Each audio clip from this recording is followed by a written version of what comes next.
It's I'm doing Irvine Improv tonight, so I don't know if anybody's That's, in Irvine. I'm just opening for Maria Bamford, who is oh, the Oh, that's a best. great show. Tell Maria I said hi. She's lovely. All right, That is an awesome show. It is it's a good absolutely. I one. mean, and Yeah. that's the Donner Party drive coming from Van Nuys. I mean, I would bring a friend that you don't mind consuming in cannibalism, if I in have case I have traffic gets that water. bad. All right, I sure. have water. I have some Yeah. nuts. You I act have like some you live in an salted earthquake zone. cashews. That's right. Sure. Have you guys seen Yellow Jackets on Showtime? Nobody. Uh, No. mm-mm. No. But I have seen the Marvel Ant-Man TV movie where Yellow Jacket was one of the bad Was guys. the bad, the What bad is guys? Yellow Yeah, that's Jacket? Yellow What is the movie? Jackets. It's in its fifth season. It's actually pretty good. It's about a girls soccer team in the 1990s that are on their way to a tournament, and they crash in the Canadian wilderness. And so everybody assumes they're dead, and they're not, and it basically turns into Lord of the Flies with teenage girls. And And it's on so its fifth season? it's on its fifth season, They and could have hiked out by now. What happened? well, That's here's the weird. thing: is it goes between two timelines, the 1990s and today. So you know some who survived, but you don't know who Oh, survived and who didn't. And so apparently this last season is when they get rescued, and then you kind of find out how to mess with them. But what made me think about that was, I mean, what are the two stories? What was it? It was the Andes back like in the Oh the yeah, soccer. Was the there a soccer soccer team? players on the airplane. Yeah, which was a true story. Yeah. Unlike the the sort of CW version that you're selling us on right now. Ha! The CW version. You're dating I mean, yourself. See, seriously, teen girl soccer team that ends up, like cannibalizing each other. It does sound like Hal, this. Yes. have you ever met teenage girls? They will kick your ass. They will eat Oh, you yeah. for Cannibalize each lunch. other in a whole And different way. yeah, I You have go to say, slow. I didn't like hanging out with teenage girls when I was one. When I was a right? teenager. So I was Me always aiming neither. Do you know why? They were for the brutal. they yes, are. right. I was always aiming for that. The 27 was a sweet spot when I was in high school. Of the ladies. That's That was actually called grooming, and it's still not okay when it happens with boys. but and the other no, if it's the other way around, is it possible for a 15-year-old boy to groom a 27-year-old woman? I No, think it's yes. possible for a 27-year-old woman to trick a 15-year-old boy into touching her bits. You're just like, Oh hey yeah, there's man, no it's trick. There still was no trick. creepy. I got to tell you, It's still there creepy, was dude. no It's still trick not okay. involved. There was I no know. trick involved, And right? I'm Yeah. sure your father was like, "Oh my god, you got some." And you're Bro, like, it's no, my dad was not super. like that at all. I did Yeah, not that discuss my sounds. sex life with my father. That's a little Caddyshack for me. It's still not okay, is Yeah, what yeah, I'm saying. Neither did It's I. like, I had no father and I had no sex life, so there was basically nothing to talk about. right. But we look at it's interesting whenever these topics come up because there have been so many. Mary Kay Letourneau was the first one that was made Sure. national news, and but there have been so many since then, and it's always young, good-looking teachers too who are like 23, 24, 25. It's like, and you can't get a guy your own age, you're messing with some 15 It's year old. I yeah. don't know if you know this about rape, but it's not actually about the sex. It's about the control. It's a little bit about the sex. Otherwise, you would just tie them up and hit them with with Guess what? a bunch of It's not. reeds. Yeah. Uh, that also happens as well. I mean, but to think that it's just about the sex, Mhm. or it's even mostly about the sex, when you're talking about someone who's, I don't know how to defend you guys. I don't know Yeah. how you guys are defending a rapist. No, She's a no, No, rapist. no, It's oh not my God. okay. Oh, goodness, That's that's sorry. not what we're doing. Hang on, That's let what it me is. No. let me clarify here. Okay, when you were talking about women, there's a question that it is absolutely about control, but for some reason in our society, we look at it differently When it's a um, young man. when it's a young man as opposed to a young woman. And should we be looking at it because it is still statutory rape. It is still abuse. My point is that I have a chip on my shoulder about the fact that by the time we bust rapists in this country, it's past their fucking years. If you look at Cosby or Weinstein or any of these guys, like that, everybody knew. This is why I hate TMZ and Page Six, because these guys, they can chase somebody around for cheating on their wife, but somehow they missed Trump and Epstein and Weinstein and Bill Cosby and all these people at the height of when they were doing it. Somehow they missed all that. It's But so they were weird, though. when they turned 'Cause- 70 and they would need Viagra to assault somebody in theory, then they're going to get them off the playing field. I think that's my biggest problem, is that it is about the sexual aspect of it for these men, and it's about dominance sexually. And by the time we catch them and it's past their victimizing years, and it would be very nice if we got them during it or before, or as early as possible and away forever. But we don't know if it's past her victimizing years because of this thing called Viagra. We don't know if it's past her victimizing years or not. Sure. Genetically, I mean, I'm obviously, we're not looking to Turing anybody in that regard, chemical castration being what it is. I'm just saying that it would have been nice if we'd have caught these assholes before they victimized a lot more people. And it's amazing how much, especially in the People magazine, Us Weekly, Us News, TMZ, Page 6 world, they will crawl up somebody's ass giving a young starlet an eating disorder, talking about her weight. And they will follow a married couple around to see if they're cheating. But somehow they know where everybody is. They know if somebody's talking to somebody in a bar when they're in a relationship. But somehow it's this open secret everywhere, except when it comes to the press that's supposedly going after celebrities for the bad situation they're in. The only other thing they miss more than that is when somebody's drug addiction gets to the point where it's going to kill them, and then they just blow it off. They only care when it's fun to watch, and then once the person is on a downward spiral, they forget they exist. And they move on to the next thing. Other than that, I have no opinion. Tell me if you guys have seen this. I went and saw the Michael Jackson movie, and I saw it twice. Oh, dear. And I will say that I enjoyed it. I did enjoy it. It's a jukebox musical. I enjoyed it. The second film, when they get into the other stuff, I'll go and see it. I won't enjoy it as much, obviously. But here's the thing. I've been going down a Michael Jackson rabbit hole on social media. And I see now how people get radicalized with MAGA and stuff. I realize that now going down this Michael Jackson rabbit hole, because it started just with, outtakes and things that we'd never seen before. Elizabeth Taylor gave him his first Christmas because he'd never had a Christmas before, being a Jehovah's Witness and all this. And then it got weird.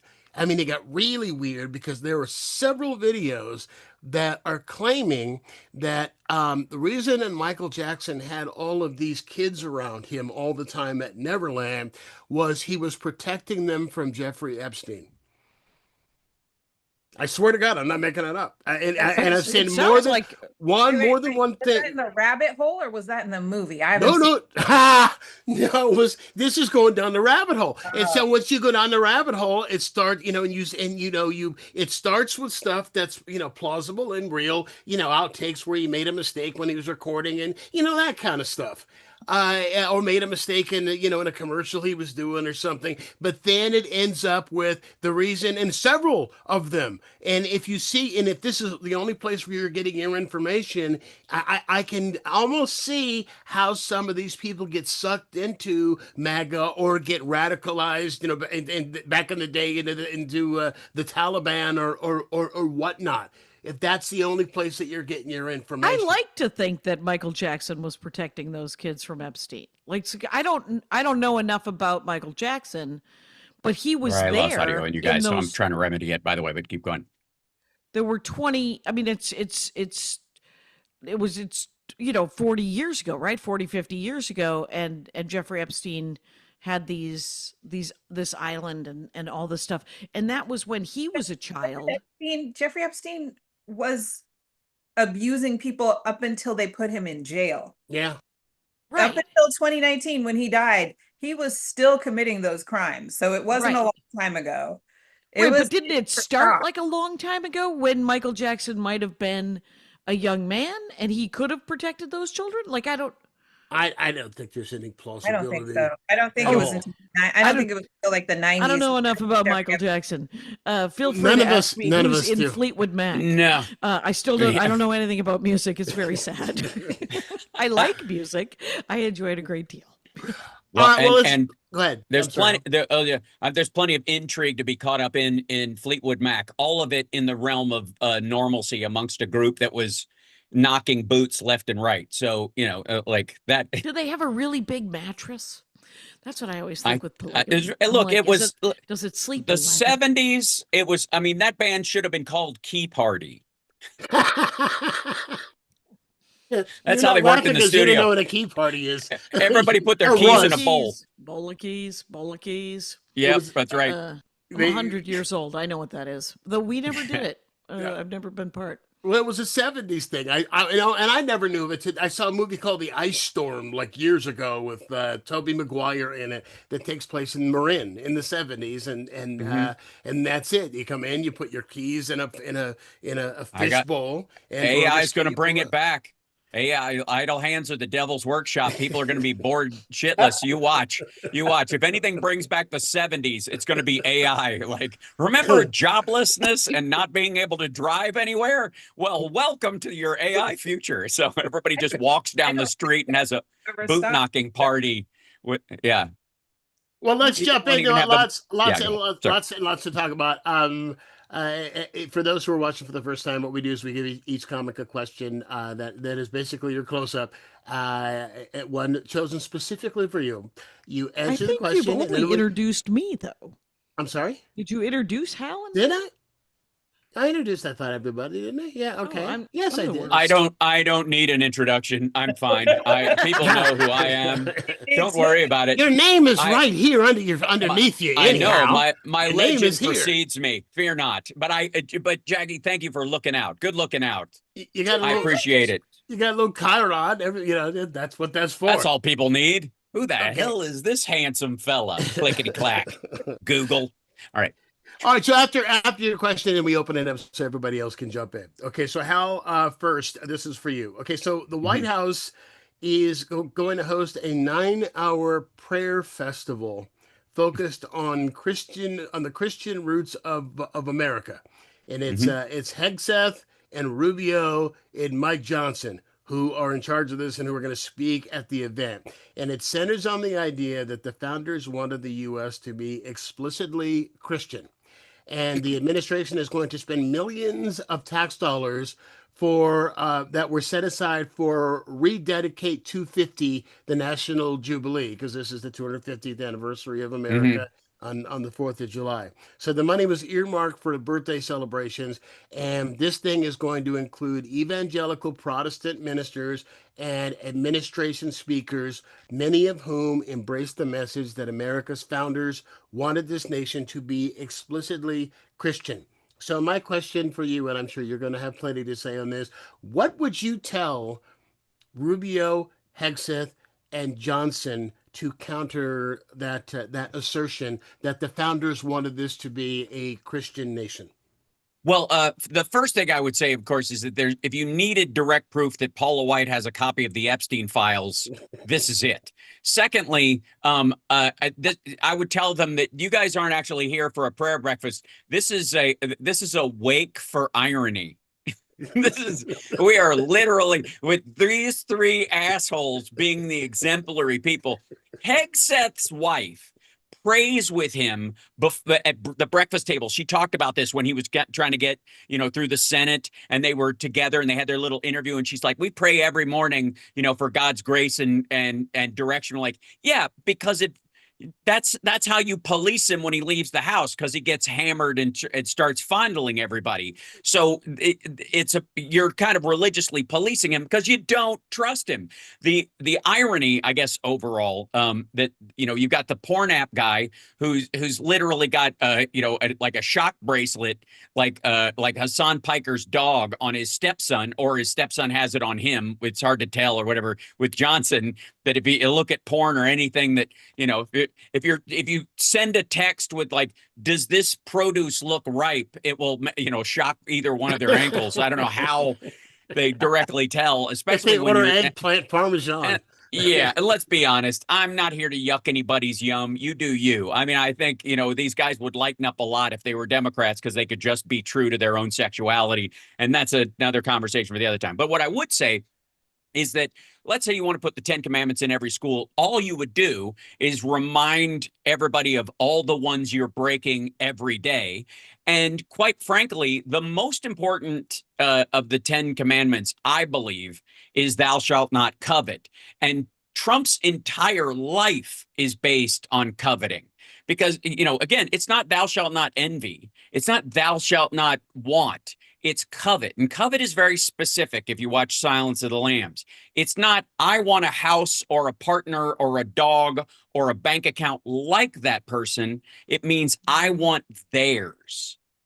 And all the rest of them, in many ways, are predicated on, especially thieving and killing, are predicated on the covetous part. The other part is that the first 5 of the commandments, especially the thou shalt have no other gods before me, honor thy father and mother, taking the Lord's name in vain, all that stuff.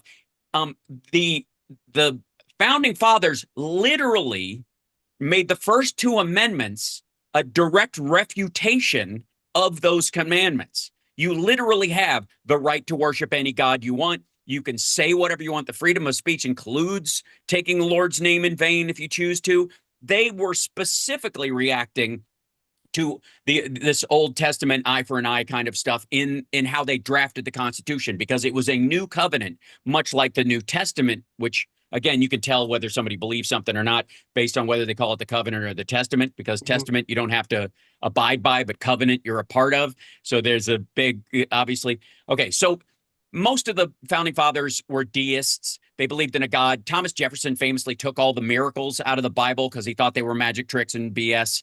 So I would go, talking to these 3 guys, if I could get them in a room where they had to sit for the interview and they couldn't leave, I would go, tell me why Jefferson took out all the miracles in his Bible. Tell me why he had a copy of the Quran.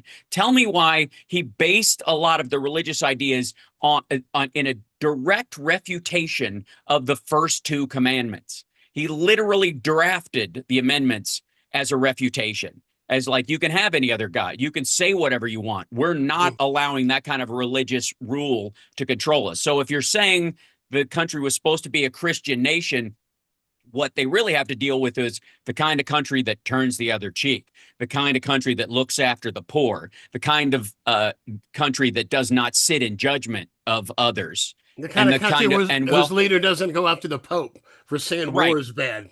And welcomes the stranger, which is the essence of Christianity and was the New Covenant. And you'll see a lot of these guys, and they'll say this a bunch. They'll say Judeo-Christian left and right. And what they mean is you can pick and choose from the Old Testament or the New Testament, depending on whether you're patting yourself on the back or trying to look tough. Old Testament, an eye for an eye. New Testament, I don't know, you get through Jesus, get into heaven through Jesus's keyhole, whatever, that whole idea. Or Revelations, they'll one day the end's going to come and you'll be sorry. That's the only part they attach themselves. And the fact that they support Donald Trump, who couldn't quote Jesus wept with a gun to his head if he had a teleprompter and earpiece and cue cards. The man knows nothing about the Bible and is proud of it. He's the Timu Antichrist. He's not even Timu Antichrist. Well, because the real Antichrist can at least quote scripture. Right? This asshole thinks there's 2 Corinthians, like they're guys, like they walk into a bar. Other than that, I have no opinion. Well, he called Greece. He thought Greece was. I get Greece. Greece is a good guy. Greece has been very nice to me. Greece is the word, right? Yes, have you heard? Let me ask you this then. Do you think? And again, then I'll open it up to everybody. Mm-hmm. Do you believe that Rubio, Hegseth, and Johnson believe the shit that's coming out of their mouths? Because quite frankly, I have questions about whether or not Rubio does, but I think that Hegseth and Johnson are true believers. Johnson they're wrong, is, but they're true believers. Johnson is a true believer. Hegseth is a BS artist. He doesn't believe any of it. Honest to God, nobody who views themselves as a Christian would rename the Department of Defense the Department of War and pat themselves on the back or talk about how you can annihilate your enemy. It would be an affront. You would at least try to dress the language up otherwise. He's a bullshit artist just like Trump. But what they're trying to do is Trump is the golden idol and they are the bag of sand. And what they're trying to do is, as his brain turns into, a bowl of cottage cheese sitting on a truck dashboard in the middle of summer, they're trying to figure out who takes over grabs, Jesus is not going to grab the wheel. It's going to be Rubio, Hegseth, or some acolyte of Johnson. So they're trying to, Indiana Jones style, swap out the golden idol that is Trump and replace it with this bag of sand. And so they've got to go along with all this stuff if MAGA is going to line up behind them in, after 2026, when Trump officially becomes a lame duck. All right, Jackie, what would you say to these three individuals who want to spend millions of taxpayer dollars to perpetuate the lie that America was always intended to be a Christian nation as far as the founders were concerned? Well, the money doesn't bother me because the money, they're just printing money at this point. They're stealing so much money that I don't feel the value of any of the money. I'm just like, if he wanted, until you go to the gas pump, right? It's just every dime. He could take every dime, and if he would just die, he could have every single dime, and we will rebuild. If they want to take all of the money and move to Costa Rica and live in a tree, and I would be fine with that. But when they say that I think that Hal covered it. And the fact that these guys, the founding fathers addressed those first two, that's an excellent point that I've never heard. But I will say that all of these monsters have broken the last 5 commandments. They do it all the time. That's their MO. All they want to do is have adultery and murder people and lie to people and steal and bear false witness and all false idols. Is there a bigger false idol than Trump? Yeah. Well, they built a gold statue of Donald Trump at Mar-a-Lago. There's an actual gold statue of the dude. I want to say it's not a Doral or whatever. Gold. No, made but out of actual gold. But it is very accurate. If you'll notice, it's got a paunch belly, it's got the folded nut neck, and there's nothing wrong with his ear. So it's no. It's just, hey, register to vote, assholes, and then actually vote. That's what I want to happen. I want everyone, because this is all theater. This is theater as they take away our rights. I am a woman, so I am currently legislated as 2 holes and a haircut. You are black people, and so you will be Jim Crowed into oblivion. And we can't. I don't know what the tipping point is. All I know is that when I go to these protests, there are no black or brown people there on purpose. And they keep trying, they keep pushing it so that black and brown people will come to these protests so that the bad guys can kill them. And then it can become a war. Because if it's just whitey magoos who are out there protesting, then they're like, oh, we can only kill 2 or 3 of them. And we just have to be very careful of how many white people we're killing.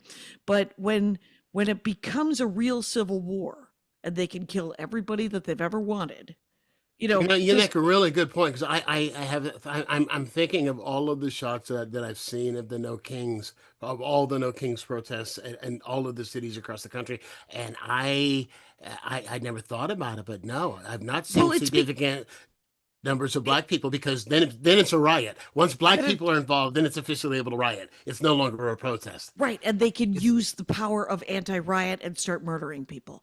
And but what I've seen is I follow prominent, and granted, it's on social media. How prominent are they? They have millions of followers, but they're black social leaders, and they're like, don't go to the protests. Let white people do this until we all have to do this. And because maybe white people standing up like we should have forever will fix it.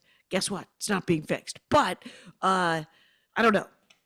I'm so bad. Whenever you have me on this show, Brian, I'm just like, no, you're fine. How hilarious can I be when I just want them all to slip on a banana peel and roll into the sea? That is my giant plan. Okay, Yayne, your shot.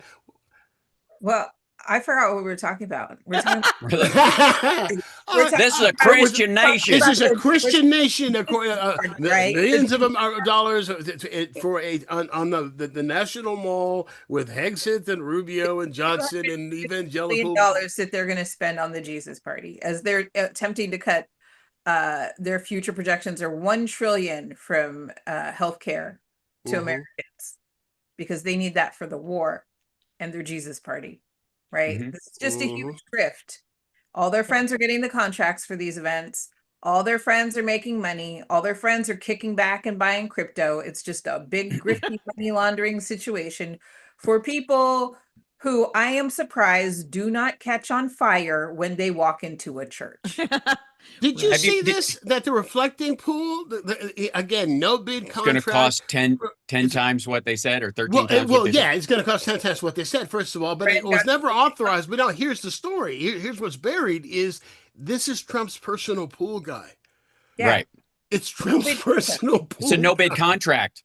This is what happens when you let Dick Cheney get away with all the Halliburton stuff. All this stuff seems like the order of the day.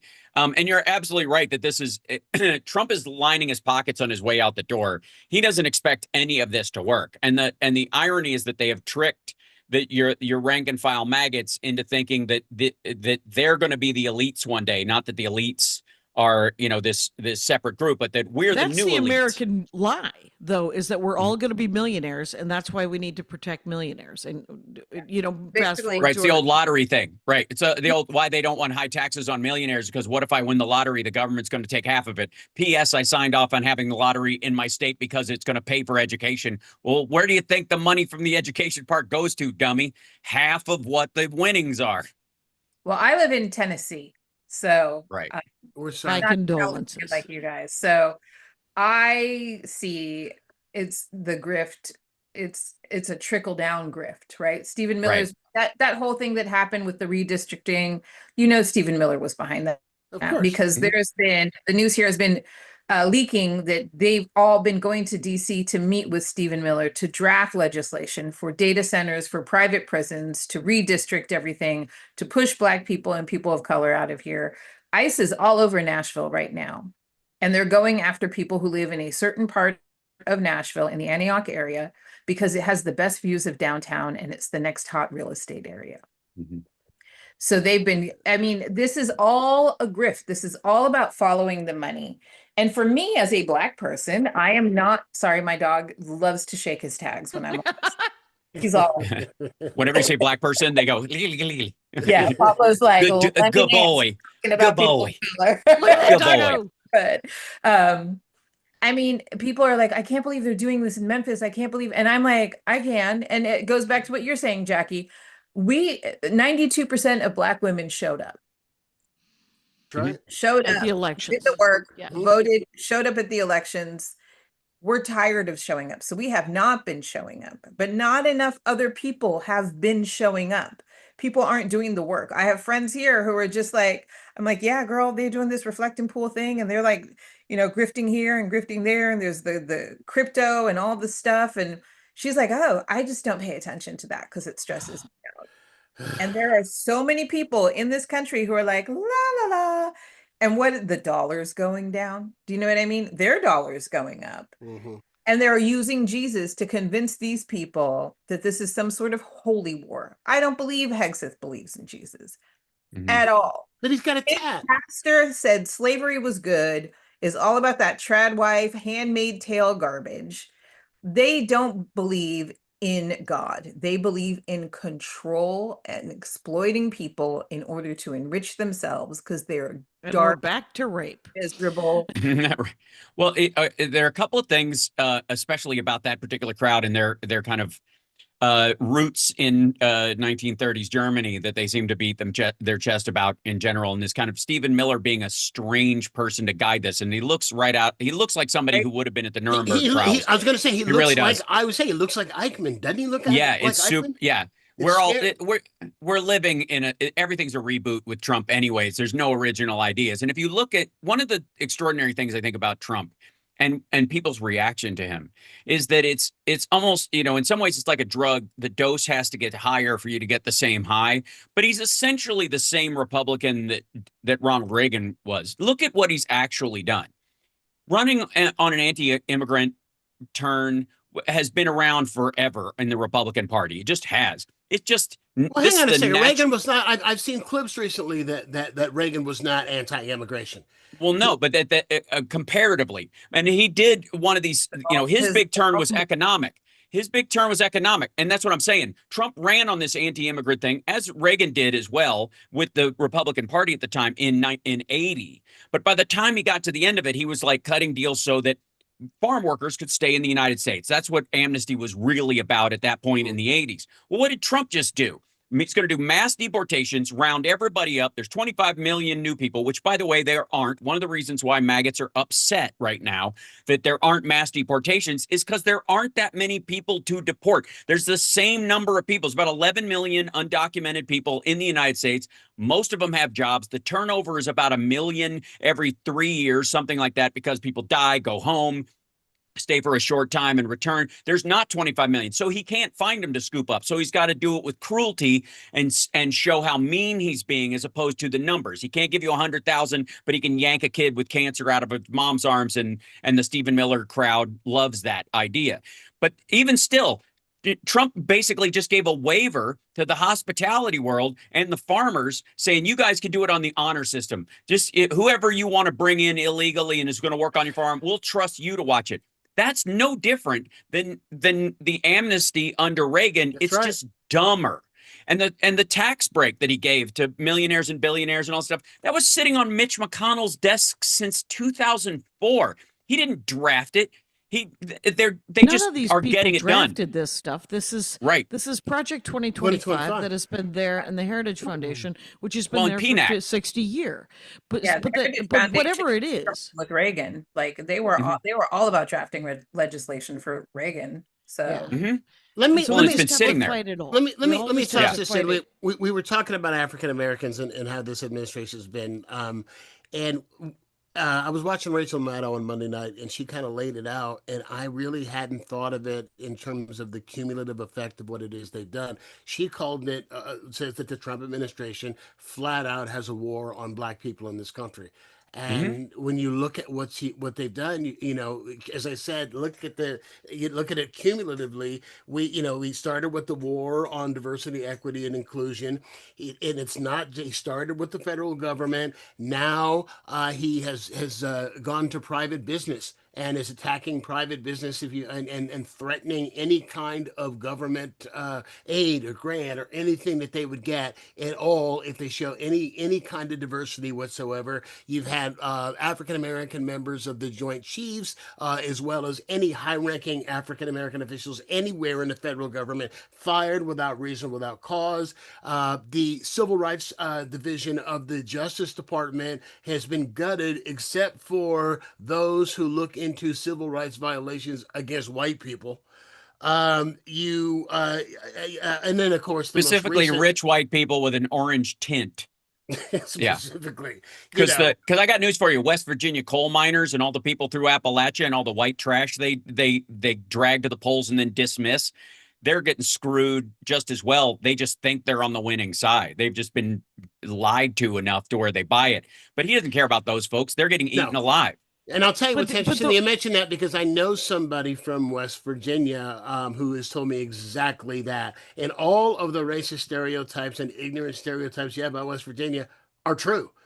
She showed me her high school yearbook, all like the incest stuff, and there's like 3 last names in the class, and their all eyes are all close together, and these guys sit around, and they're in the town that they were born in and the town that they will die in, and they weigh 900 pounds sitting around bitching about gay people, trans people, liberals, Californians, And they don't know anybody. and all of They this, don't- not they don't even realizing know that, any of that these they're people. getting screwed, realizing that and they keep But continuing the to way both get these screwed. people talk is it's genuinely a return to slavery. It's a turn to women not having the vote, and it's a return to some sort of idealized 1760 where only white men with land get to vote and get to have any power. Well, that is, by the way, Republicanism. Let be distinct. A That's lot of what I people will just talk said. about the party. Yeah, no, I mean, like that's what the party is based on. Because Democrats and Republicans, the primary like legal definition of the difference between these two parties is that Democrats believe in one person, one vote, and Republicans believe in effectively the electoral college form, where the governor of a state, because he's in control of the state and knows all the landowners, can decide if the electorate is right or wrong and pass the whatever electors up to the the presidential choice that he wants to, which is what they tried in 2020. And they failed because the legal basis just isn't there. But it doesn't mean they're not going to try again. But that's, Well, that's here's the the thing. root of the party. People seem to be really surprised. I'm not surprised at what the Republicans are doing against people who look like me and Brian, right? I'm not surprised because they never stopped. They've just changed the approach. This has been, I remember when I was a kid, my parents didn't really talk about this kind of stuff. Like they would take me to protests and rallies and stuff like that and Black Panther events in the East Bay, but they didn't really make it about race in terms of like white people are doing this to us. It was more about like pride in being Black and like protecting your community and taking care of your community. But as I like learned more as I grew up and had experiences with racists, I was like, okay, Assata Shakur was right. Like, you know what I mean? Like all this stuff that I was reading, bell hooks, Assata Shakur, all of it, they never stopped attacking us. They brought us over they stole us, brought us over here. It's the original sin, and they felt entitled to it. And they're upset that we can't still be like that. And it's not, and for me, when I see a racist person, I think it's more about their insecurity, their inferiority complex. And I'm fine with who I am. I don't think there's anything wrong with me. I don't think there's any master race. There is no such thing as a superior race. There's no, like in my mind, everyone should just be left alone to just be them and be happy and like, just make sure I have a way to get a Chanel bag and that's it. Right. But knock off for real. It's so weird to me that people matter. like, I can't believe this is happening, or like when Black Lives Matter was created in response to what the police have been doing since the police were slave catchers. I've never been surprised ever. Like, so Right, this the learning curve. I was. The learning curve right now. I was surprised by all. Lagoos. Oh, I'm sorry. You were surprised? I was Go not ahead. surprised. Maybe it's just because of the way my parents talked to me once I got to a certain age, where they're like, yeah, this is, and my grandfather left Mississippi because he literally got chased out by the Klan when he was 15 for defending his brother from being attacked and never went back. My father came from a homogenized place called Ethiopia that's never been colonized and was confused about what was going on here, and then was all in on Black Power. Like he was all in. But I come from Killmonger, not wrong, it turns out, in the Black Panther movie. Sorry? Killmonger wasn't wrong in the Black Panther movie. I haven't seen the movie, but like, You never saw You saw Black Panther, didn't you? You never saw Black Panther? She has not seen the Michael Jackson movie. There are movies that Vanya has Black not seen. Panther, I only saw it once. She gets confused. I'm not good so at much. Yeah. movies. I'm the worst. Black Panther is, to use the vernacular of the day, wonderfully problematic in the fact that you have a royal family in a hidden African nation that lives under a dome behind a wall like Trump's world, where they don't share their super technology with their neighboring countries, and they fight to determine who's the leader. Like all of it is, even though it's meant to be like almost an empowering thing, it comes off in its end as a description of how the Stephen Millers of the world would describe Black wealth. I would not say that at all. That is an interesting interpretation. I was going to Really? say that. Black I don't see Panther. that take either. What did I say? What was wrong? Weaponize it, destroy the world. They thought they were protecting the world by keeping that weapon of vibranium away from the madmen who would get their hands on it. But they use it themselves for their insulated community. They didn't broaden that out to the African communities around them. As a matter of fact, they remained hidden from all of them. They didn't help at all. That is an issue within that community. But what they were doing was protecting themselves from colonization for 1,000 years. And they eventually, within the by community, other Africans? No, by Whitey Magoos, By my Whitey. friend. What part of the colonization? Not that black people don't murder black people in Africa, and that there hasn't been wars among everybody, but Right. there's no the what they were protecting themselves from was because they didn't have the technology. The vibranium didn't exist like It was a resource. Venus It was a out of resource the- wealth out of country. the- It was just like a country born with a bunch of gold under its feet that doesn't share it, No, or oil. Well, except for Well, that, I mean, remember there's what the in British Africa about how Africans don't have control of natural resources in Africa today. and the Native Americans didn't Right, have control of their own resources in America Americans when are the like British they got stripped. the That's American what government is it is a new form of colonization in Africa right now. The American government, most European governments are controlling all of the natural resources. Look at what's going on in the Congo over all this technology, all these natural resources that we need for technology, right? Did you see the Chinese? Yeah. Right. I mean, the Chinese have been investing heavily in Africa, right? And like Ethiopia's No, they've been debt slaving those countries for years. I spent the better part of 3 years in China doing a show there. I Really? speak Chinese. Yeah, I speak Mandarin. They sent tens of thousands of workers to Africa so that they didn't have to employ the Africans, Right. and so that they have taken That- over entire communities and half of the nation. Right. They bad. they strangle out all the locals from being able to buy and sell Chinese goods while selling those Chinese goods to the locals. And the biggest invading pirate group in Africa right now is Russia with the Wagner Group. They are literally funding both sides of the Sudanese war, which, by the way, has a death toll higher than Gaza in a weekend. But everybody takes over Africa. That instead of the Africans, everybody takes over America and South America and Central America, except for the indigenous peoples. And it's been mostly European whiteys that have done it, Hal, right? You can't deny that. Well, I And wouldn't so say the with Black Russians are. Panther- I wouldn't say the Russians are European, and neither would they. And also the Chinese but right certainly now, aren't. well, Literally I'm right not now. talking about now. I'm talking about the last. Oh yeah, the 500 French. years. Of course, there's a reason why right. like French is one of the But what primary you're languages. saying It's also is why that- Spanish is in the northern part of It's Africa as fine. well. You don't need to actually All hear right, what I'm saying. It's here's good. an aside again, and No, I am. talking about resources. I told you I've been going down a Michael Jackson hole, rabbit hole the last couple of weeks. So I watched the We Are the World documentary, which is great. It is. It's really, really great. If you haven't seen it, see it. They had a camera in there during that entire recording session. Yeah. It's amazing. So I did some It's a research. love letter to Lionel Richie, who basically scrambled the whole thing together, which is genius. Oh, really? And if you He's get a the one? chance, yeah. Oh yeah, absolutely. He put it got- together. It was on the Quincy.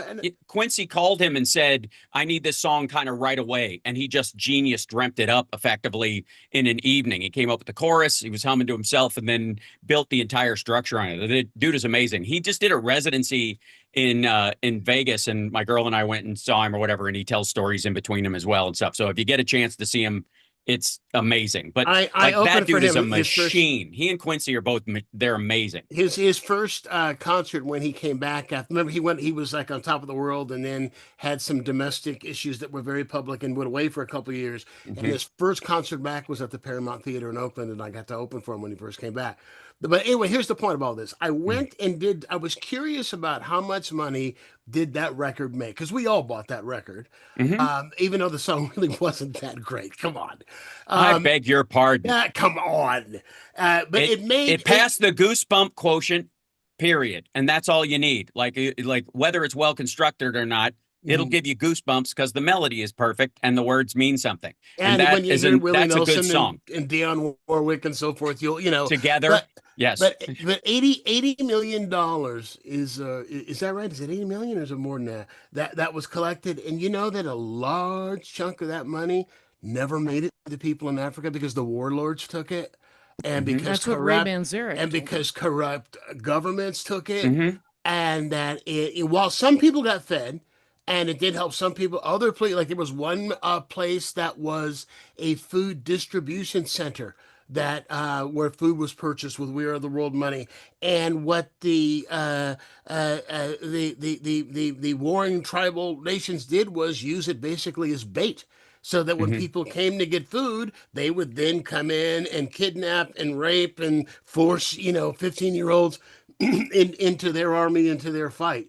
So they said that if this were done today, it would be, we were You'd have to very handle it naive. completely differently. Right. Yeah. Completely. They said we're completely naive by thinking that all we had to do was throw money at it because at the problem and magically all these people were going to be fed. And no, what it is they said we go in and we build infrastructure and Right.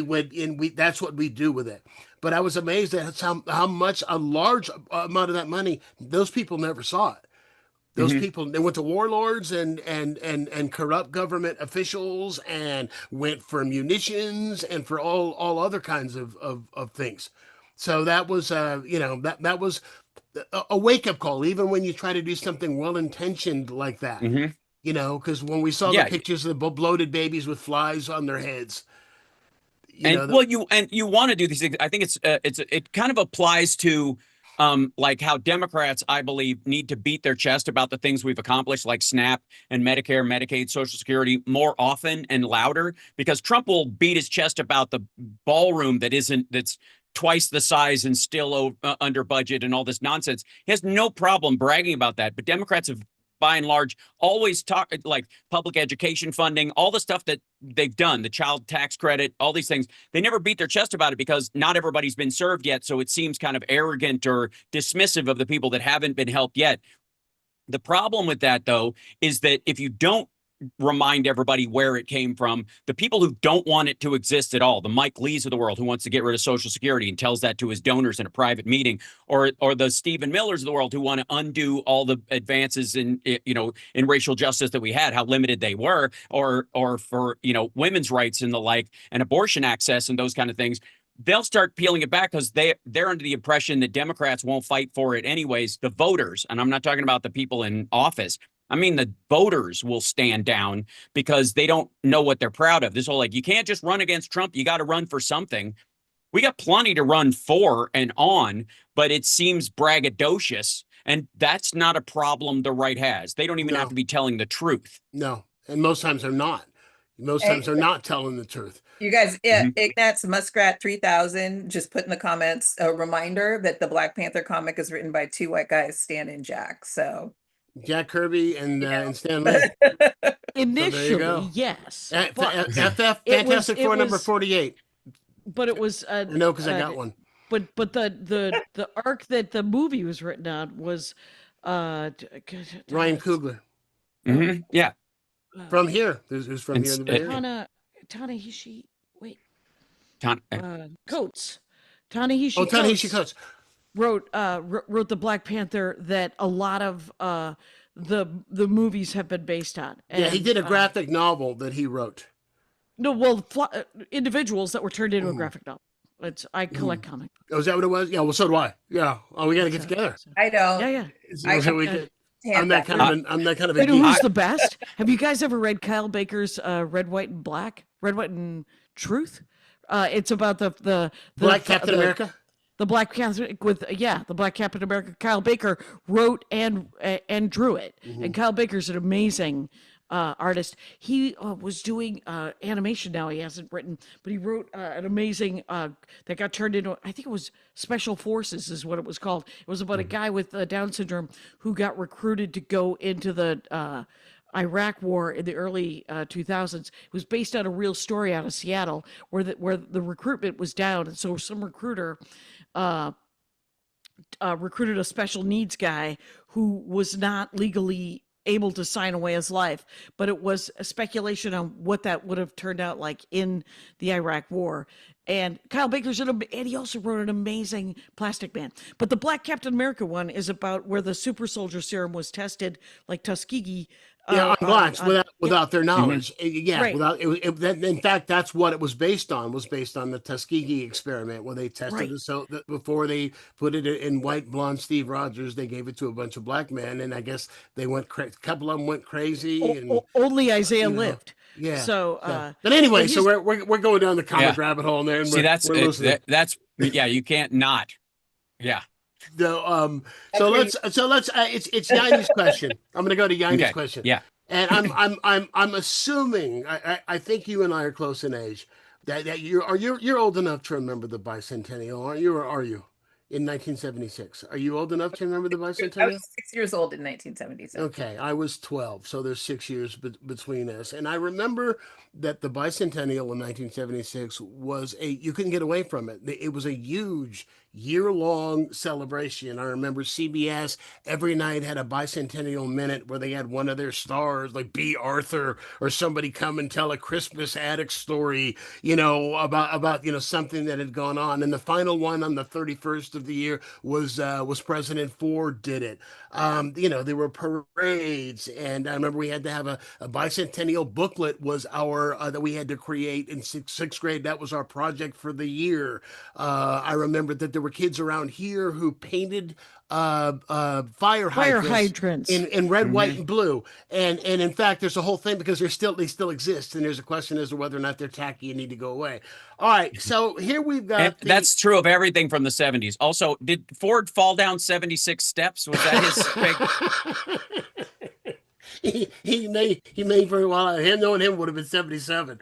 All right, Right. so it's the what is it? The semi quincentennial is what it's called. So my question is this. I'm, on the 4th of July, I'll barbecue and I'll go out and watch fireworks and all that kind of stuff. But I just, this is a big one. This is 250 years of America, and I'm just not feeling it. I'm not feeling that I just don't feel that there's anything for me to be celebrating about America right now. And I know that's heresy to say that. And so are you feeling, my question for you? No, and that's for all of you, constitutional. You This get is, to. is Yadi's question is, are you feeling jubilant at all, any jubilation about the forthcoming 250th anniversary of America in about 6 weeks? No, I am not. So I feel like this is going to be more of a funeral for the death of America than it's going to be a celebration of this experiment. That's how I feel about it. I used to think that the American people would fight back, but we're in the middle of a slow motion coup. And I think they've pretty much achieved their goal. And everyone's just going about their business, So I am not feeling jubilant at all. I am trying to figure out if I need to leave the country. Like, that's where I am. For all the ways that this country says that they hate me as a Black person, I still love this country. And I am heartbroken by what's happened to this country. But I definitely do not feel, I don't even want to eat a hot dog.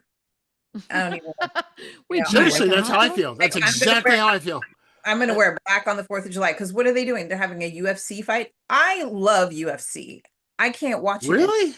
Yes. Are you kidding? Really? That's a lateral move I didn't see coming. I didn't love see that coming either. I got a little violence in me and I love a good UFC fight. I'm taking Krav Maga now because it's controlled violence because I'm so stressed out. Nice. And it's great. I love it. Like, I get to hit people, they hit me and we hug and it's over and it's wonderful. But yeah, But no celebration. No apple pie and any of that stuff. UFC for me. Now they're going to have it on the White House lawn. This is like Tacky, I think is the word you're looking for. what? Tacky, I think is It the is word so you're looking for. tacky. It is so tacky. It's those people where you're like, oh my God, why are they wearing that? What are they doing? And they're in the White House and they're going to throw a party. They're going to throw a party with like red Solo cups and Everclear and Pepsi Everclear. and, and a bunch of people hopped up on whatever it is that they're hopped up on there. And it's going to be just incredibly tacky. Adderall and Everclear. I love the idea. Right. Instead of cocaine and champagne. Yeah. Yeah, the poor man's Pervitin. They just fight gay people and then following that one person who they think is gay around trying to see if they can hook up with them when no one's paying attention. And Grindr still crashes. It will crash. Yeah, absolutely. It will crash. Hal, do you think that there's anything that for you personally to celebrate? Are you going to celebrate on the 4th of July? Yeah, I celebrate out of spite. I have a thing about people taking symbols away from me. I don't like giving these assholes people's ground and allowing them to take the symbols of these things for themselves is an offense of itself. Like, one of the greatest okay signs in the history of cinema is Beverly Hills Cop. Remember the end of Beverly Hills Cop when Eddie does that or whatever? The idea that some asshole would be able to turn that into a white power sign all of a sudden. When I grew up, the upside down version of it was the made you look, I get to hit you in the arm redneck thing that we used to do all the time. That was the most violent it ever became, is you just put it somewhere on your body, and if anybody looked, that you either had to put your finger in the hole really quick, which I don't know where that came from, but whatever. Again, I'm not here to yuck anybody's yum. Or they got to slug you, right? So no, I'm not going to let them take the flag or apple pie or baseball or any of the stuff for themselves any more than I would allow them to like claim Christianity, the cross, because they're buddies with Benjamin Netanyahu, the Star of David. Like, fuck that. No, you don't get to take that from me. You don't get to take it from people who actually give a shit about their fellow Americans and hand it to fucking Kid Rock or Ted Nugent. No, 100 times no. So will I be waving my flag and all that kind of stuff? Yeah. And they're going to have to suck on the fact that a liberal who's voted Democrat since he was 18 years old is waving the flag, and they've got to confront me on my own terms. I'm just not giving ground to these dickheads. I will not do it. And if they think I'm on their side and they're like, yeah, whatever, then we'll get to have a conversation they weren't ready to have. You know, that is an interesting take. I never thought of it that way. Hey, that's why I'm here. You didn't bring me on, just for my looks. Actually, for your ponytail. That's why I brought you on, quite frankly. It was the ponytail. I've got a ponytail Thank fetish. You. It's so fun. Thank you for doing that. At the very I know. It's and I completely understand. Right. Well, I mean, it's the most un-American, anti-democratic, anti-constitutional, like unpatriotic pieces of shit are going to throw a UFC party to celebrate. I'm not going to watch any of it. Of America. Yeah, totally. Yeah. But it's just like, it's so weird that like, if they're attacked. I was talking to someone today and they said, the fact that the people who are MAGA are mad that people are anti-fascists and say that those people aren't American, and that they're American for upholding fascism. That's where we are now, right? Oh, I love it. I love that too. You need the Superman suit. Like, just stand like this. I think I'm tired. I think I'm just tired. I think the 4th of July for me is going to be gin and soda on my cousin's porch. We're going to be. That sounds lovely, though. Day drinking. So a Thursday. Yeah, Thursday. Well, let's give Jackie a shot. And a vampire movie, probably. Are you going to have anything to celebrate on the 4th of July this year? Do you think that there's something worth celebrating that America's 250? Or are you? When I think about it, I'm depressed. I'm depressed. Yeah, well, it's depressing. If you aren't depressed right now, I don't know what drugs you're taking, but congratulations. But the thing is what you can celebrate and what you can love about this country is the ideals and the dream. And our founding fathers are very much like everybody's stupid dad, where they're like, do as I say, not as I do, right? So, but they wrote it down. And so we have spent 250 years of even the most, my dogs are barking, but even the most decent of the white men that we are surrounded by going, well, I guess that's what we're supposed to do. Everyone's supposed to be equal. We're supposed to work on this stuff. And those are, and then the bad guys and the evil people and the ones with no self-esteem and no love of liberty or justice or peace of mind, or somebody fucking saving up to get a snowmobile, right? Almost everybody I know just wants a bass boat. They don't want anything more than Van Nuys. All right. They want their own Weber grill. They, in an ideal world, they'll own their home. They just want normal lives where they can hang out with their friends.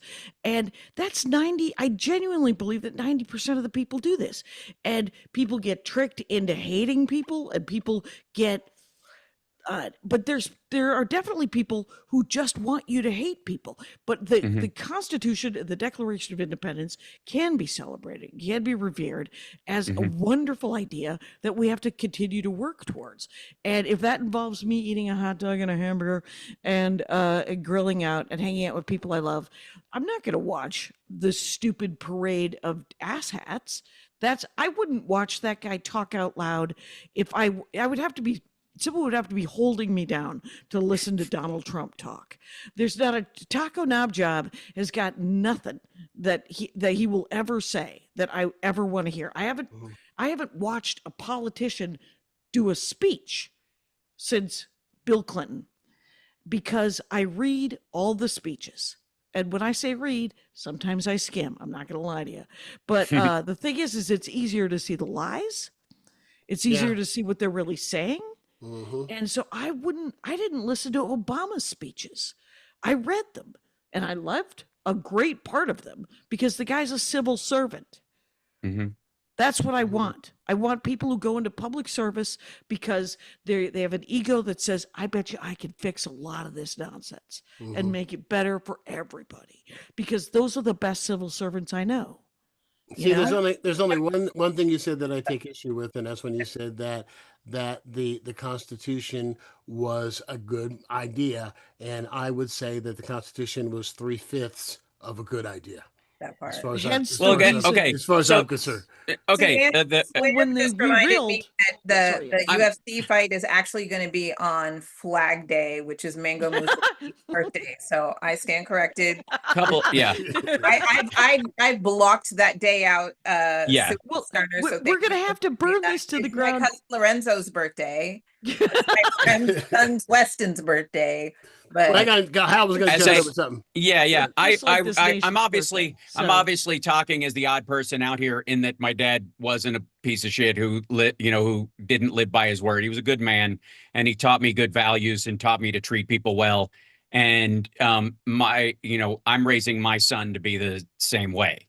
And my son has blonde hair. He's whiter than I am because of our some sort of hidden Norwegian gene that's in there somewhere. He's toe-headed. He's also an A student, so I'm thinking about having Well, the another fraternity Constitution, test. we're going to have to rewrite the But- Constitution anyway.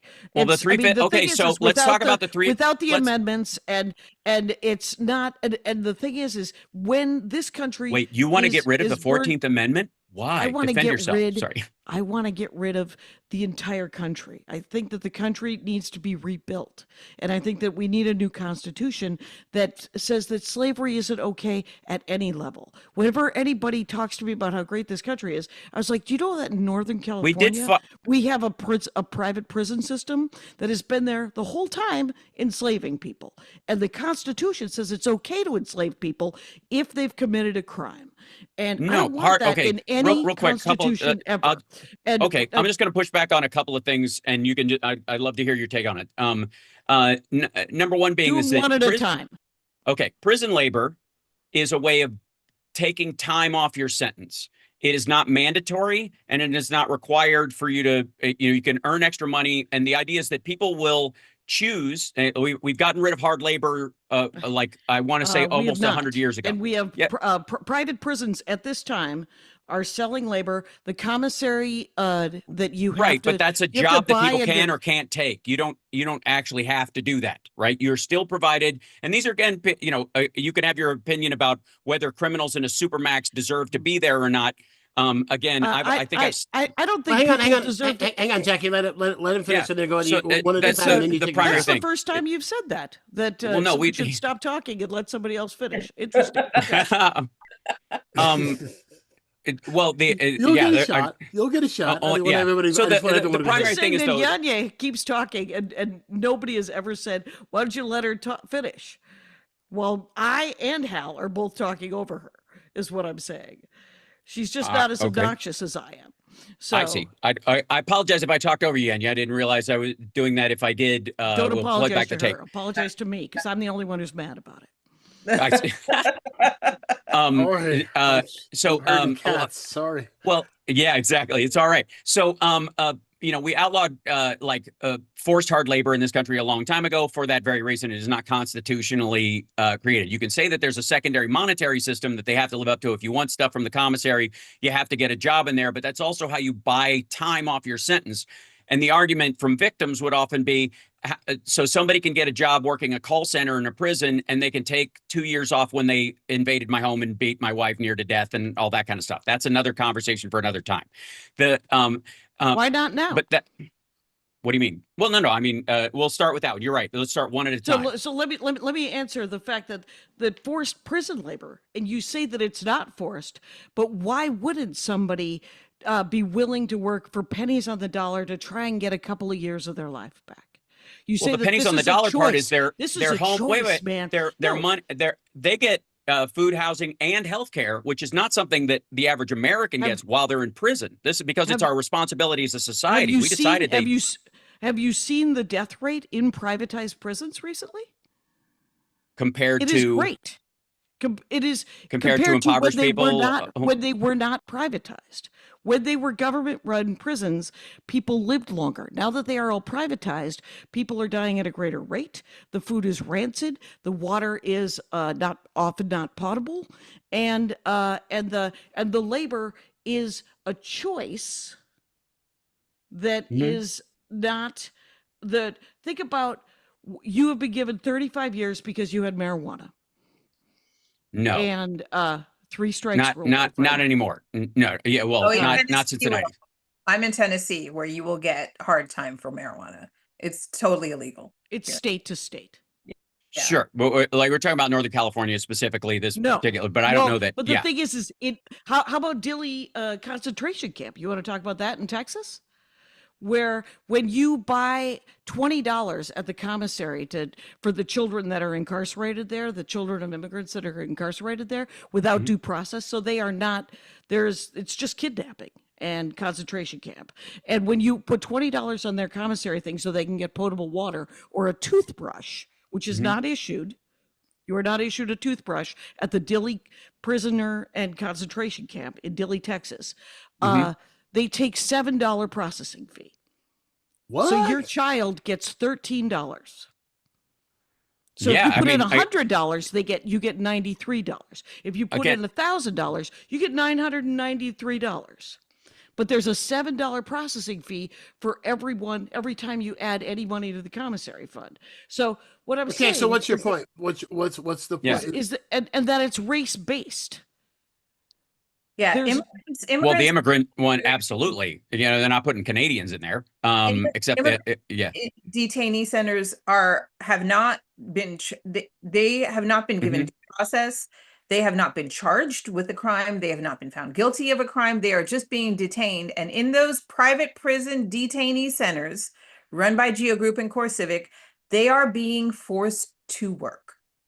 So that is slavery.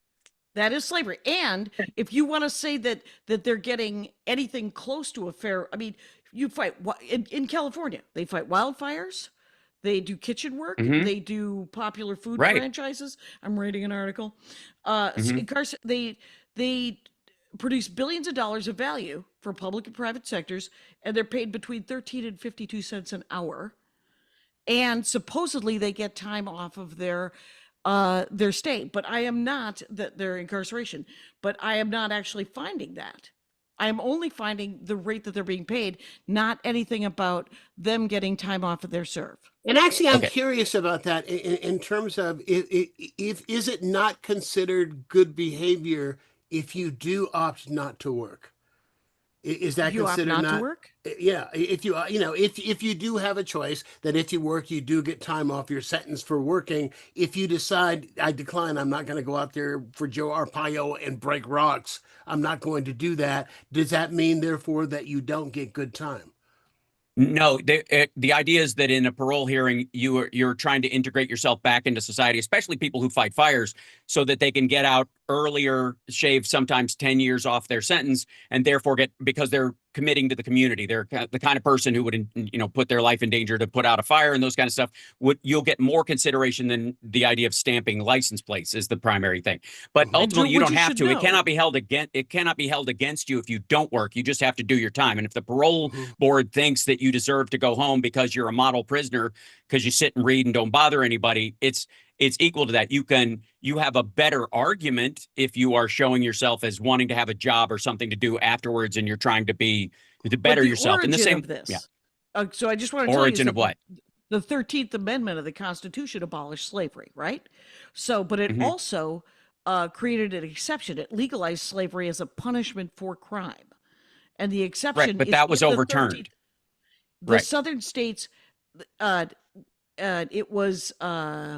Let's see. When was that overturned? I want to say 1920 something. It was southern states. Because it's.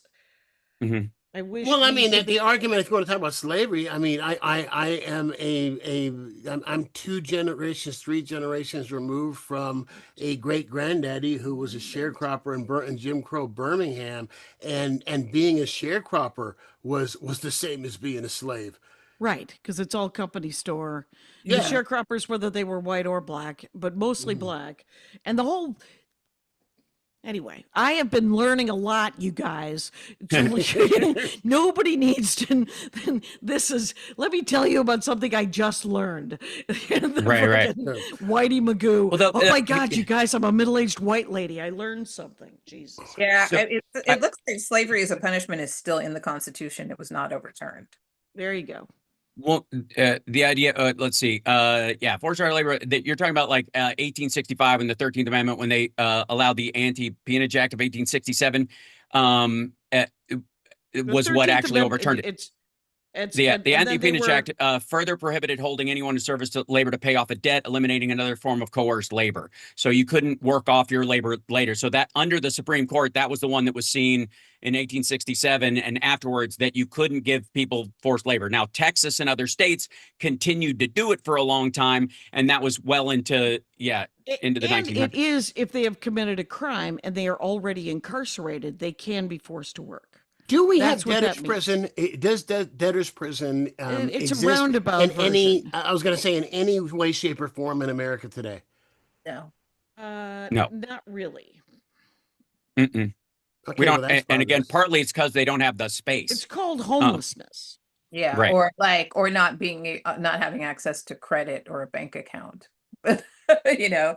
Those people who live like that, I don't. Before we run out of time, I'm going to give Jackie her question, and that is Yeah. to shift gears here, and that is that we do have the midterms coming up, and the stuff that's coming out of Bobby Kennedy Jr.'s mouth is just lunacy. Well, the vaccine. Absolute lunacy. I don't know what So- you're talking about. I'm the healthiest person that's ever lived. Ooh, Speaking of Adderall. stop the car, raccoon penis. Right. Yummy.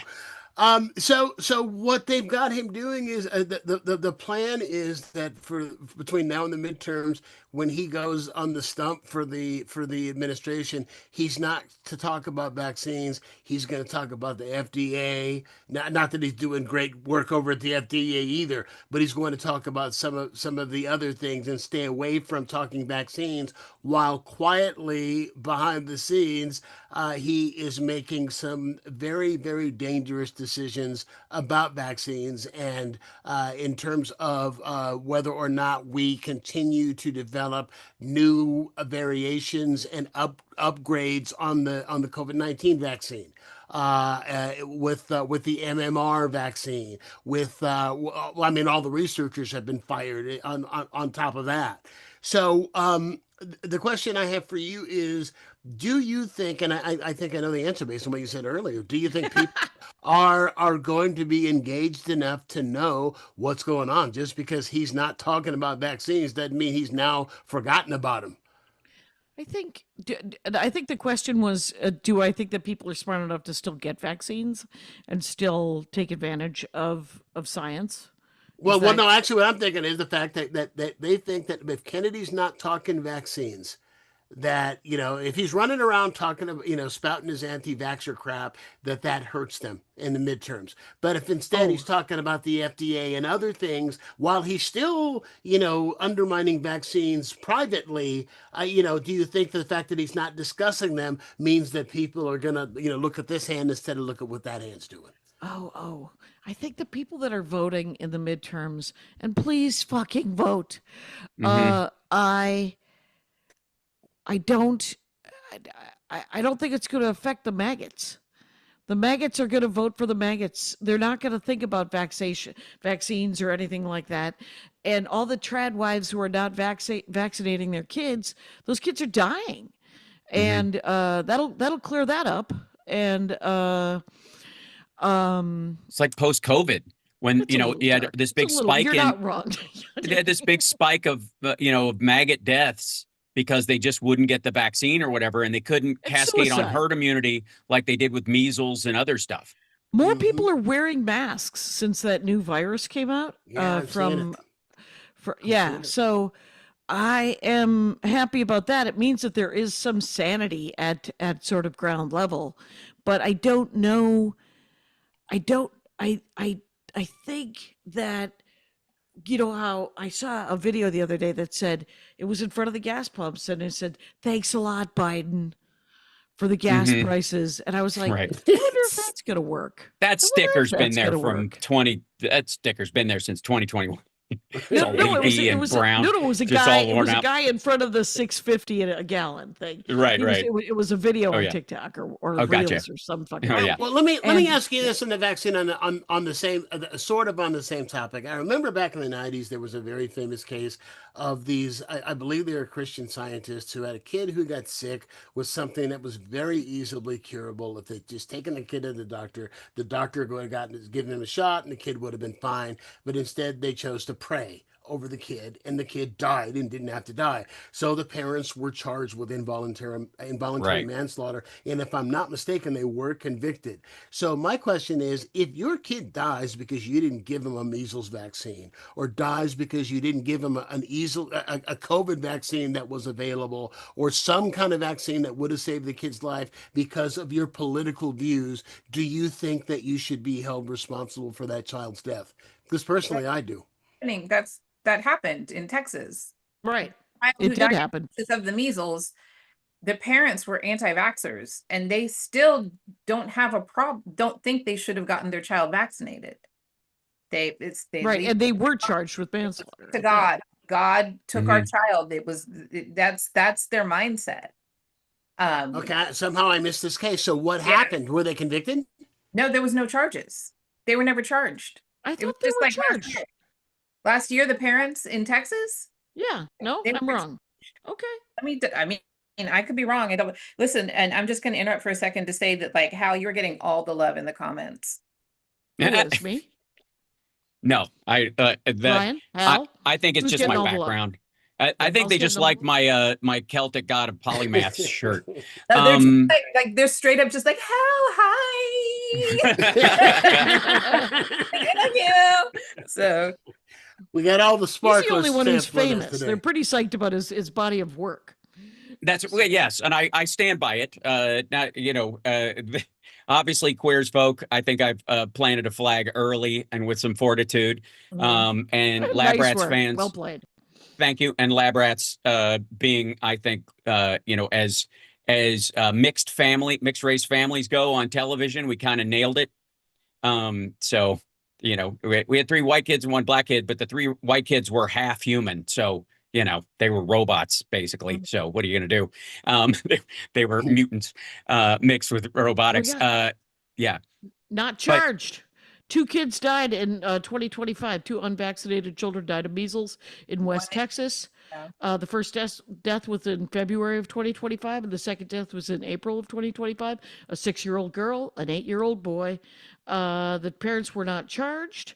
And in a March 2025 interview, the parents of the 6-year-old girl stood by their decision not to vaccinate, stating they would not recommend the MMR shot to others despite their child's death. All right, I'm gonna ask Hal this question. Do you think that they should have been charged?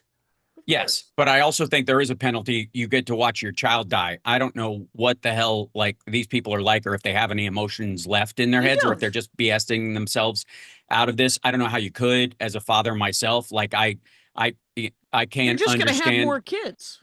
the genetic separation between this situation. I also don't like so much that we've been on the hook almost this entire show for Texas. Every time some shitty part of America gets brought up where I've got to carry this fucking bag of stones on my back for some shitty anti-American, anti-constitutionalist behavior, it's always because Texas has decided. Those fuckers are always talking about seceding, and they wouldn't last 10 minutes against the Mexican army today, especially if they got cut off from the water from the northern states and all the funding and the National Guard and all the economy. Fuck Texas and their bullshit. I've never look, the minute these assholes started being all macho and thinking they're Walker Texas Ranger, when they have somebody as weenie-esque as Ted Cruz as their representative, what are you talking about? Like, good Lord. It's like you've nominated a ballless scrotum for Alpha Male of the Year. It's the I don't get it. As to scrotums, how could you?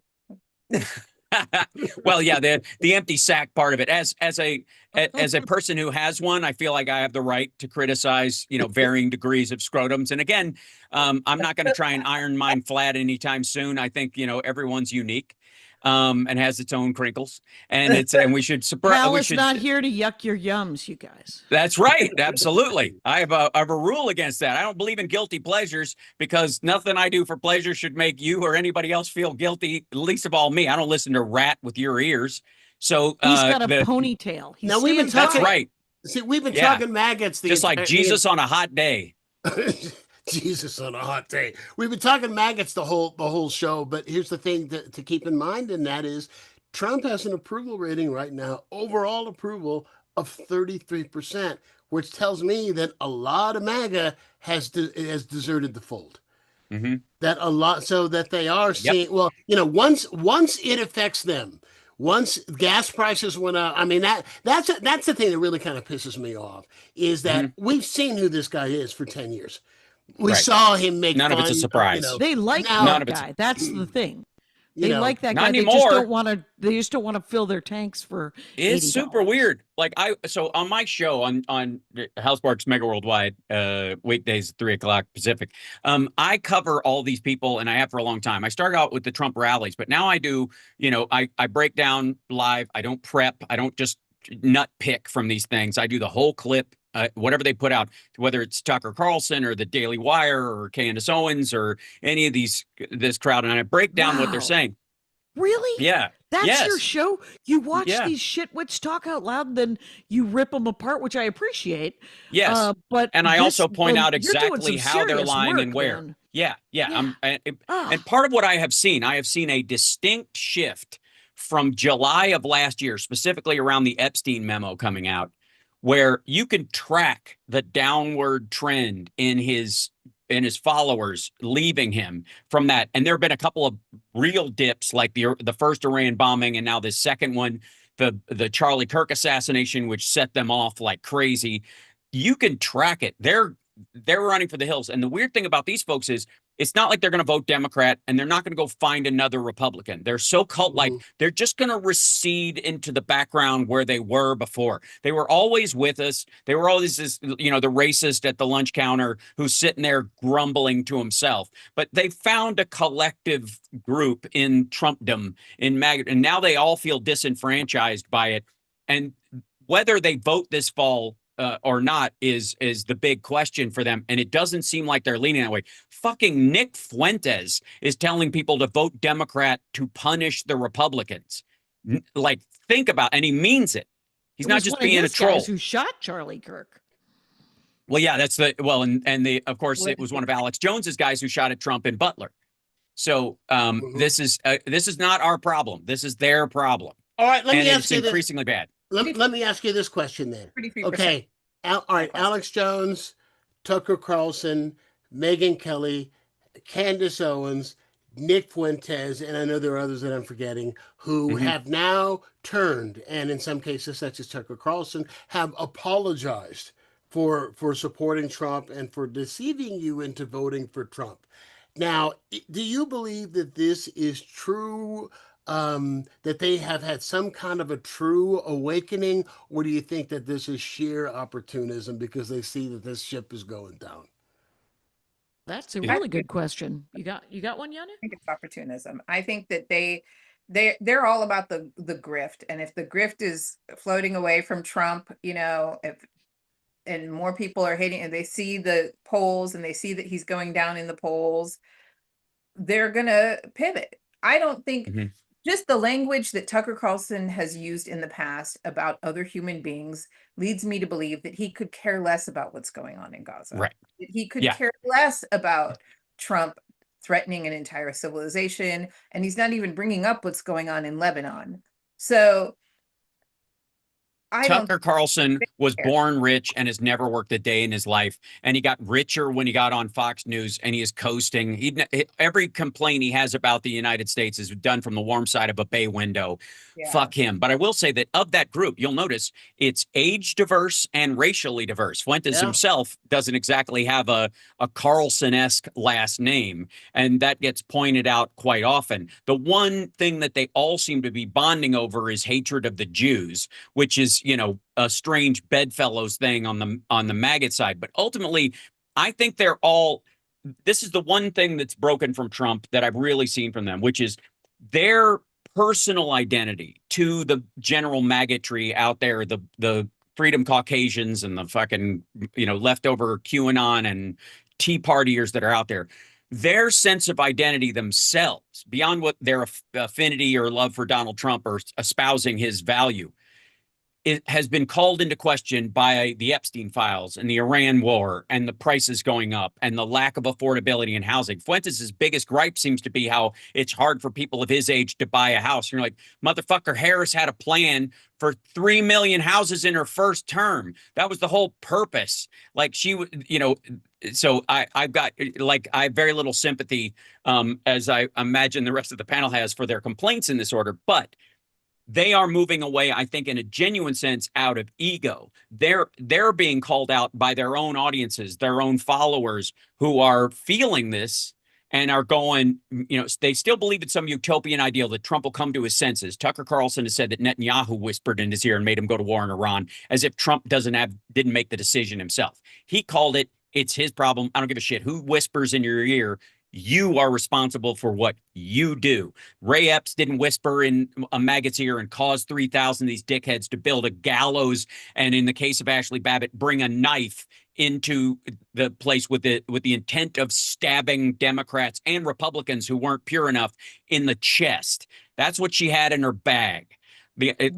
That's who these folks are. And that audience has now, post Charlie Kirk, post Epstein memo that he died and there's nothing more to see here, have all turned on that crowd. And your only survival in that world is going to be to side with them, because Trump's going to come after you no matter what. So it's best that these assholes don't show up on your lawn. The other one that struck me the most is I thought Kanye was done. I don't see how Kanye is. I think I'm breaking up, Daddy. I don't think you can hear me all right. That's all right. I am shocked that Kanye's selling out and that Kanye's newest album is doing so well. I thought Kanye was done after the things that he said. Slavery was good and was a choice. Is that what he said? Slavery was a choice. Look at the last election, man. It did not turn. Like, you had your predictable Republican white voters and your predictable Democratic white voters. What did it turn on? 6 million people staying home and a bunch of Latino and black males voting because they didn't want a woman in charge. Yes, under 25. The same people who would buy a Kanye record and say that Diddy doesn't deserve to be in jail. Those guys were the pivot in the swing states.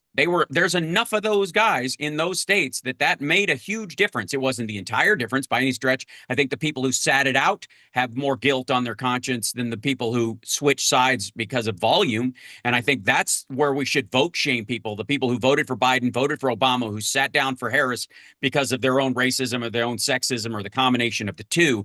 Those people need to be called out as responsible for the situation we're in, because they would have been the difference.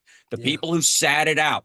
The Republicans weren't going to vote like the Republicans were going to do. The dyed-in-the-wool, I can still dislike them. I can still dislike them with the power of the sun. Hey, I got to put my Yeezys on and get out of here. And yeah, you actually, got to well, drive yeah, you gotta drive- 19 well, hours to Irvine, right? It's been infuriating and delightful. I have to go. My job is real done here. fast- I must move along. Right. real fast, because we are at the end of the podcast. So, your plug tonight. I have a new album and special out called Altercation. It's here on YouTube if you're watching Yay. this on YouTube. And it is JackieKashian.com or FamilyPetAncestry.com goes to JackieKashian.com. Because 15 years ago I bought it because I thought it was funny and I didn't think anyone would ever think to themselves, did my cat come over on the Mayflower? FamilyPetAncestry.com. But now it's everywhere.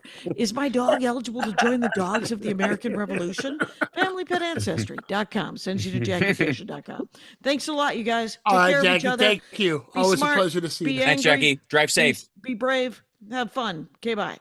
All right, Hal, you got anything you want to plug? You got your show coming up in about half an hour. My show's right? on. Yeah, my show's on in a half an hour every afternoon, 3 to 5 Pacific time. It's the Hal Sparks. It's Hal Sparks Mega Worldwide. I have a morning show Monday, Wednesday, Friday, where I have 2 guests on for an hour each, and then my Saturday show, Hal Sparks Radio Program Mega Worldwide, which has been going on in Chicago for 15 years. And then next week, I'm in Pittsburgh, Akron, Ohio, and Chicago with my band Nerd Halen. Which is we're the only we're only the Van Halen tribute that does all 3 singers, and we sound just like the record. You're welcome, and I'm the singer, so I get to sing Sammy Hagar and Gary Sharon and David Lee Roth all in one evening. Yeah. All right. Well, all that information, by the way, will be in the show notes, as well as social media information and how to reach out to Hal. Yayne, anything you want to mention? I am cooking spaghetti for dinner tonight because I'm tired. I need a nap. I've been doing a lot of Krav Maga. You can catch me on Substack and you can catch me on this channel as well. And I hopefully have a super fun project coming up next month. Yes, hopefully. Excellent. Findy, what's your Substack called? Yayne Abeba, my name. Yeah. Okay. You can At find me on Substack? all the socials at Yayne Abeba, except on TikTok, I'm a Yayne Abeba. I don't even remember what I am. I'm Yayne Abeba. That's how tired I am. It'll be in the show Yayne notes. Abeba. It'll be in the show We'll notes. ask you after you've had a good dose of spaghetti. You'll Yeah. wake back up, get carbo loaded after Krav Maga, and you'll feel better. That's exactly what I do. The protein pasta though, so I don't know how carb loaded. It's I am. good. Well, you know, Sure. it's enough. Yeah. It's good. It's Yeah. better that way, anyways. Your body will process the protein. You know Yeah. this. I'm not telling you anything you don't know. There's a lot But to lovely that. to. How there's a lot. Well, thank you Yes. for doing the show. Much appreciated, and always a pleasure Yeah. to have you. So Yeah. thanks. Nice Come to back meet soon. you telephonically, Bunny. Yeah. Cheers. And Take yeah. care. I know that there are lots of sparklers who are here because of Hal, who've never seen the show before. So if you like what it is that you saw, please do me a favor and like and subscribe. If you are listening to the audio version, which drops on Thursdays, please go and give us a 5-star review because it helps people to find the show. That's right. So If you're listening in audio, I'm much better looking on the radio. So and you can't see Yeah. the ponytail. That's the down. That's the that's only right. downside. It's so true. It's It's so Only so true. great. downside. I love it. I'll check you out next week. Thanks. Till then, be kind to your neighbor. He knows where you live.